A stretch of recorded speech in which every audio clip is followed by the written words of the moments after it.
नमस्कार, मैं राहुल यादव। उत्तर प्रदेश के विधानसभा उपचुनाव में मुसलमानों को वोट डालने से रोकने के लिए पुलिस द्वारा आईडी कार्ड और पहचान पत्र चेक करने पर भी जब बात बनती नहीं दिखी, ड्यूटी करना है।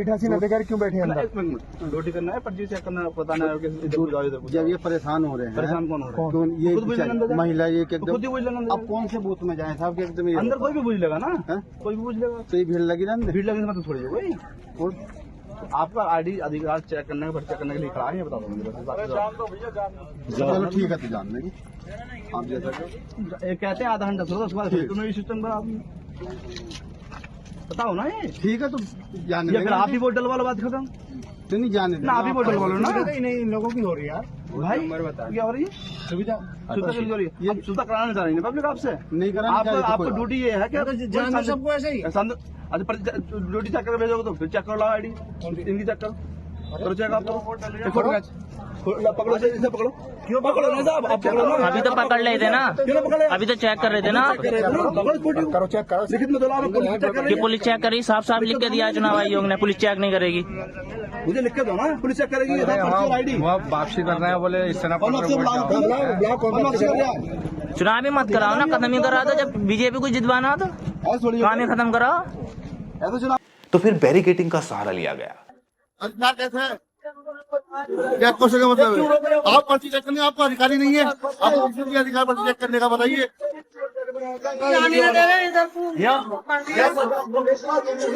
आपने लेटर देखा है? मैं दिखा दूंगा, नहीं हो तो आपके पास ये चेक पोस्ट नहीं होने का।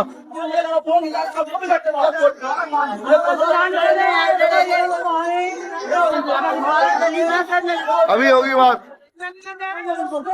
उधर की बंदिश लगा दी। क्या क्वेश्चन क्या चुके हैं?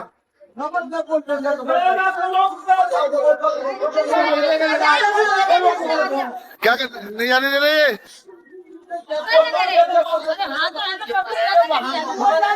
वाहन के लिए नहीं, इलेक्शन पहले भी हुए, पहली बार इलेक्शन नहीं हो रही है। इलेक्शन पहले कभी चेक नहीं होता, वाहन पहले। जब बैरिकेडिंग से भी बात बनती नहीं दिखी तो हवा में पिस्तौल लहराकर लोगों को डराने की कोशिश की गई कि हमें गोली मारने का आदेश मिला है। प्रत्युत्तर में मुस्लिम महिला ने कहा कि फिर हमें गोली मार दो।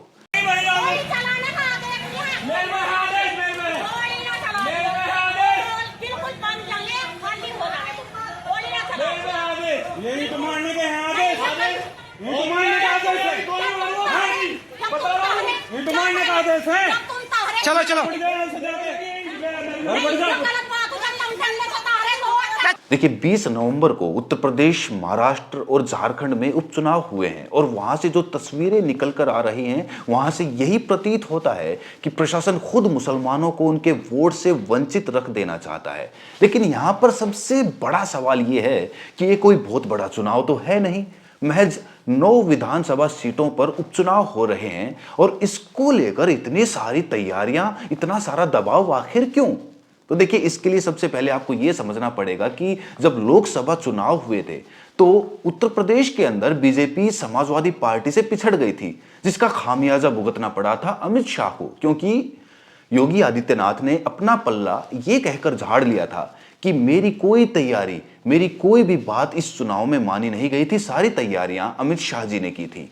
फैजाबाद से भी आप जानते हैं कि बीजेपी वो चुनाव हार गई थी। लेकिन इसके बाद योगी आदित्यनाथ ने यह कहकर कि अमित शाह के द्वारा सारी तैयारियां की गई थी, अपनी कुर्सी तो बचा ली। लेकिन अब जब रण क्षेत्र में फिर से चुनाव हो रहे हैं तो योगी आदित्यनाथ के लिए सबसे बड़ा चैलेंज यही है कि जो 2 साल बाद विधानसभा चुनाव होंगे, उनमें योगी आदित्यनाथ अपनी भूमिका किस प्रकार दर्ज करा पाते हैं। क्योंकि 9 विधानसभा सीटों पर चुनाव हो रहे हैं तो सबसे पहली परीक्षा तो यही हो रही है। अगर यहां पर योगी आदित्यनाथ जीत जाते हैं तो अगला मोर्चा उन्हें 2 साल बाद होने वाले विधानसभा चुनावों का मिलेगा। उसमें क्या नतीजे रहेंगे, क्या नहीं रहेंगे, ये तो उसी वक्त देखने को मिलेगा। लेकिन फिलहाल 9 विधानसभा सीटों में से ज्यादातर बढ़त बीजेपी की बनती हुई दिख रही है। लगभग 5 से 6 सीटों पर बीजेपी बढ़त बनाती हुई दिख रही है, लेकिन बावजूद इसके बीजेपी चाहती है कि 9 की 9 सीटें हम अपने खाते में ही डाल लें और समाजवादी पार्टी को कुछ भी ना मिले। दरअसल ये जो सारा मामला है मुस्लिमों को वोट के अधिकार से वंचित रख देने का, ये उन्हीं इलाकों में किया गया है जहां पर समाजवादी पार्टी के कार्यकर्ता ज्यादा हैं, खासकर वहीं पर ये खेल खेले जा रहे हैं। दरअसल कुछ बूथ्स पर ऐसे रहस्यमयी लोग सामने उभर कर आ रहे हैं जो ना तो बीजेपी के हैं ना कांग्रेस के हैं और जो अपनी पहचान भी गुप्त रखना चाहते हैं। उनका अपना एक अलग ही नारा है कि हम गांव वाले हैं। जरा ये वीडियो देखिए न्यूज़ 24 की, उसके बाद हम आगे चर्चा करते हैं। चलो यार ऐसा ना करो सर। तो आप देखिए कुछ लोग हैं जो न्यूज़ 24 की टीम को हमें धक्का दे के बाहर ये कर रहे हैं, और ये ऐसे लोग हैं, ये कौन लोग हैं? आप हमें धक्का क्यों दे रहे हैं? आप हमें धक्का क्यों दे रहे हैं? आप हमें क्यों भगा रहे हैं? नहीं, क्यों धक्का दे रहे हैं? आप 20 सर हमें धक्का दिया जा रहा है सर। सर हमें धक्का दिया जा रहा है डीएम सर। देखिए तो देखिए हमें भी हटाया जा रहा है, तो आप सहज अंदाजा लगाइए। नहीं आप हमें धक्का क्यों दे रहे हैं? नहीं धक्का क्यों दे रहे हैं? नहीं मैं तो लोगों से बात कर रहे हैं। आप हमें क्यों आप मुझे टच क्यों कर रहे हैं? आप नहीं, मैं माहौल क्या खराब कर लोग आप हैं कौन? आप कौन है? आप कौन है? आप कौन है? मैं गांव का एक जिम्मेवार आदमी हूँ। हमारे यहाँ जब अंदर जा रहे हैं, हमारे यहाँ एक मैं तो जा रहा हूँ अंदर। आप क्या कर रहे हैं? आप कौन है? आप यहाँ दंगा मार भरने क्यों इजाजत दिया? आप यहाँ दंगा आपको इजाजत किसने दी है? आप एक समुदाय के लोगों को समुदाय नहीं, एक लेके चल रहे हो। आप ऐसे दंगा फैलाने का माहौल क्यों चल रहे हैं? देखिए भगाया जा रहा है। आप सर देखिए मैं जब जा रहा हूँ पवन आराम से, ठीक है। ये लोग कौन है? इन लोग कौन है? बूथ पे यहाँ पे वो नहीं करेंगे। ये कौन है? ये कौन लोग हैं? नहीं, ये कौन लोग जानकारी हैं जो कह रहे हैं कि जिम्मेदार आदमी है? कौन लोग हैं? क्या हुआ? क्या बताओ। मुझे धक्का दे रहे हैं, कौन लोग हैं ये? अरे इनसे पूछो ना तुम। आप प्रशासन है, आप सुरक्षा। हम बाहर कौन लोग? हम लोग बाहर की ड्यूटी बाहर पे आए नहीं हैं। सर, आप हमारी सुरक्षा को आप करेंगे ना? कैसे अंदर कैसे गए आप? कैसे, मतलब ये बताइए तो पहले, कैसे अंदर आ गए हैं जो आप आकर के ये कर रहे हैं? बताइए। क्या फर्जी वोट लेके जा रहे थे आप? नहीं, ये कैसे आप लोग? आशुतोष कुमार जी हैं, इनका नाम दिखाइए। आशुतोष कुमार जी, इन्होंने पहले हमारे माइक आईडी को किया है। उसके बाद जब ऐसे लोग जो आए हैं जो खुद कह रहे हैं कि न्यूज़ 24 को किया है, अब डीएम साहब हैं, हम बात करेंगे। सर तमाम ऐसे लोग आरोप लगा रहे हैं कि वोटिंग का राइट नहीं दिया गया। मैं भी अंदर गया, कुछ लोग हमारे पास आए, मुझे भी धक्का दिया। ये भी मतदान दे करके आ रहे हैं, ये भी सब कर रहे हैं। सर इलीगल आदमी अंदर क्यों था सर? मुझे भी धक्का देके बाहर नहीं, आप चलिए मेरे साथ, अभी मैं दिखवाता हूँ। आइए चलिए देखिए। तमाम ऐसे लोग हैं जो कह रहे वोटिंग नहीं दिया गया। सबको मौका है, मैं खड़ा हूँ, बुलाइए से देखिए, सब आ रहे हैं, सब देखिए। आप कैमरा लगाइए सामने, देखिए लोग आ जा रहे हैं, सामने लगाइए कैमरा, लोग आ जा रहे हैं। सर एक बार हमें भी दिखाइए सर, जो लोग नहीं वोट कर पा रहे हैं। आपके जैसे मौके पर जो ड्यूटी पे तैनात अधिकारी हैं, उन्होंने सर बदतमीजी किया सर। किसके साथ? मेरे साथ सर। अभी धक्का दिया, वहाँ भी धक्का दिया सर। ये मैं यही तो देख के लौट के आ गया ना कि आप मतलब कुछ कहना चाह रहे थे, तो मैं आ गया। हाँ, तो सर जो लोग आरोप लगा रहे हैं कि उनके पास आधार कार्ड है, पहचान पत्र है। देखिए लोग जा रहे हैं ना। भाई आप जा रहे हैं ना मतदान करने? अच्छा एक मिनट इधर आइए। आप सर ये इन्होंने आरोप लगाया था कि उनको वोट। हाँ सर, हाँ बिल्कुल नहीं जाने दिया था सर। जाइए ना। ठीक है सर। अपना जाइए, वोट दीजिए। आप लोग आप जाइए, अपना वोट दीजिए। ये जा रहे हैं, देखिए सब जा रहे हैं। तो सर ऐसा रोका क्यों गया था सर? अब आप सुनो यार, तुम्हारे कान लौट। इस पर अखिलेश यादव ने अपनी प्रतिक्रिया देते हुए कहा है, भाजपा अंदरूनी लड़ाई से होने वाले वोट की कमी को विपक्ष के वोटर्स को वोट न डालने दे करके पूरा करना चाहती है कि हमारे विपक्ष के लोग वोट न डालें। जो इनके खुद वोटर भाग रहे हैं, जो इनके खिलाफ वोट डालना चाहते हैं।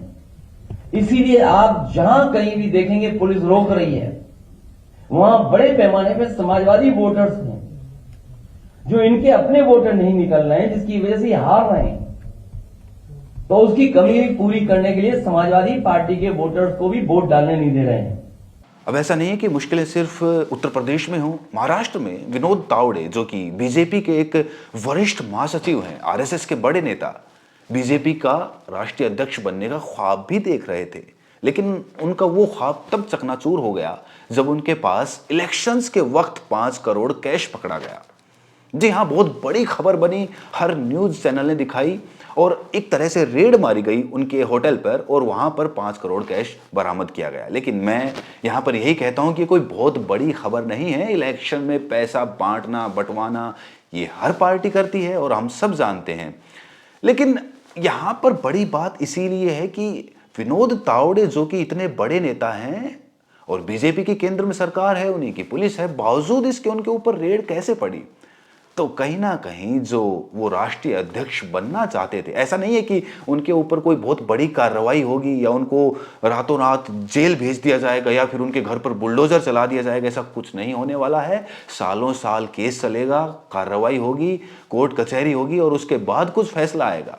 ज्यादा से ज्यादा ये होगा कि जो ख्वाब वो लेकर बैठे थे अध्यक्ष बनने का, वो ख्वाब अब कभी पूरा नहीं हो पाएगा। ये जो दाग उनके दामन पर लगा है, ये दाग जिंदगी भर उनका पीछा करता रहेगा।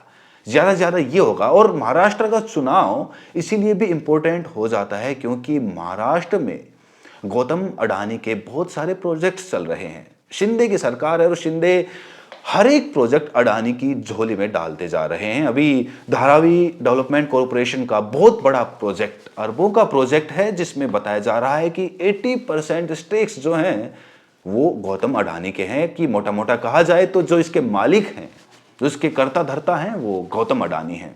तो कहीं ना कहीं महाराष्ट्र एक, आप कहें कि इकोनॉमिक कैपिटल, फाइनेंशियल कैपिटल कही जाती है और बहुत सारा पैसों का लेन देन यही से होता है।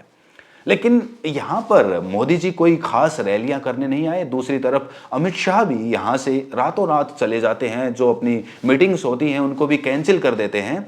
तो उन्होंने यहां पर कोई बहुत बड़ा प्रचार नहीं किया है। लेकिन इन इलेक्शंस का क्या रिजल्ट होगा, ये एग्जिट पोल्स से तो कम से कम हम अंदाजा नहीं लगा सकते हैं, क्योंकि एग्जिट पोल्स किस तरह से नाकामयाब हो जाते हैं, किस तरह से फेल हो जाते हैं, ये सब हम हरियाणा के चुनावों में पहले से देख चुके हैं। और आज जब इलेक्शंस इतने तरीकों से डिस्टोर्ट होता है, कहीं पर पहचान पत्र मांगे जाते हैं, बैरिगेटिंग की जाती है, हवा में पिस्तौल लहराई जाती है, तरह तरह के कारनामे किए जाते हैं, उसके बाद ईवीएम का मुद्दा और तरह तरह के मुद्दे, तो ऐसे में एग्जिट पोल्स क्या कहते हैं, उनके कुछ खास मायने रह नहीं जाते हैं।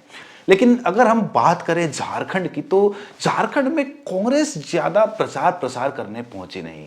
राहुल गांधी भी और प्रियंका गांधी भी कहीं ना कहीं इन इलाकों में अपना प्रचार प्रसार करने कम ही पहुंचते हुए दिखाई दिए। लेकिन यहां पर जो मुख्यमंत्री रहे हैं आदिवासी नेता हेमंत सोरेन, और जो उनकी पत्नी है कल्पना सोरेन, उनका काफी दबदबा बनता हुआ दिखाई दे रहा है। उन्होंने काफी रैलियां की और खासतौर से कल्पना सोरेन ने, अभी 2 साल ही हुए हैं उनको राजनीति में आए हुए, लेकिन जिस तरह का दबदबा, जिस तरह का साथ लोगों का उन्हें मिला है, वो सच में आश्चर्यजनक है। और ऐसा लगता है कि कल्पना सोरेन एक बहुत आने वाले समय में बड़ी नेता भी हो सकती हैं।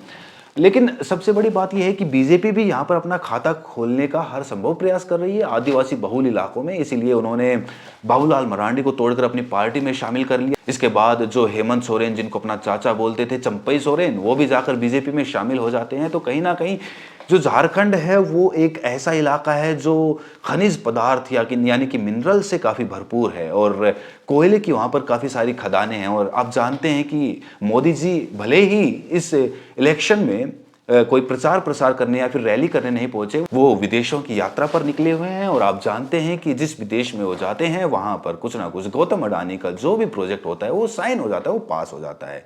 तो जो झारखंड है वो इस मुद्दे से भी काफी इंपॉर्टेंट है कि वहां पर काफी खनिज पदार्थ हैं। और अगर वहां पर बीजेपी अपनी सरकार बना पाती है तो जो वहां के जंगल है, आपको पता होगा कि जो हसदेव के जंगल है वो भी काटे जा रहे हैं, उसको लेकर काफी प्रदर्शन हो रहे हैं, लेकिन मेन स्ट्रीम मीडिया में उनके बारे में कोई बात नहीं की जाती है।